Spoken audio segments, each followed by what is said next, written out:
PSC എക്സാമുകൾക്ക് ഇംഗ്ലീഷിന്റെ ഭാഗത്ത് നിന്നും വരുന്ന വൺ വേർഡ് സബ്സ്റ്റിറ്റ്യൂഷൻ നമുക്ക് നോക്കാം. കില്ലിംഗ് ഓഫ് ഫാദർ, ഫാദറിനെ കില്ല് ചെയ്യുന്നു, അതിനെ നമ്മൾ പാട്രിസൈഡ് എന്നാണ് പറയാം. കില്ലിംഗ് ഓഫ് ഫാദർ പാട്രിസൈഡ് ആണ്. പാട്രിയാർക്കി ആണ് ഫാദറുമായിട്ട് റിലേറ്റ് ചെയ്ത ടേം. അപ്പോൾ കില്ലിംഗ് ഓഫ് മദർ മാട്രിസൈഡ് ആണ്.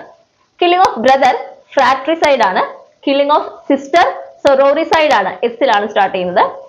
കില്ലിംഗ് ഓഫ് വൈഫ് എക്സോറിസൈഡ് ആണ്. Killing of old man senicide. Killing of an infant, ഇൻഫന്റിനെയാണ് കില്ല് ചെയ്യുന്നത്, അത് ഇൻഫന്റിസൈഡ് ആണ്. Killing of a man by another മാൻ, ഒരു മനുഷ്യനെ മറ്റൊരു മനുഷ്യൻ തന്നെ കില്ല് ചെയ്യുന്നതിന് നമ്മൾ പറയുന്ന ടേം ആണ് homicide. Killing of one's own parent or other relatives, സ്വന്തം പേരൻസിനെയോ അല്ലെങ്കിൽ അടുത്ത റിലേറ്റീവ്സിനെയോ കില്ല് ചെയ്യുകയാണെങ്കിൽ ആ ഒരു ടേം ആണ് പാരിസൈഡ്. കില്ലിംഗ് ഓഫ് എ കിങ്, രാജാവിനെ വധിക്കുന്നത് റെജിസൈഡ് ആണ്.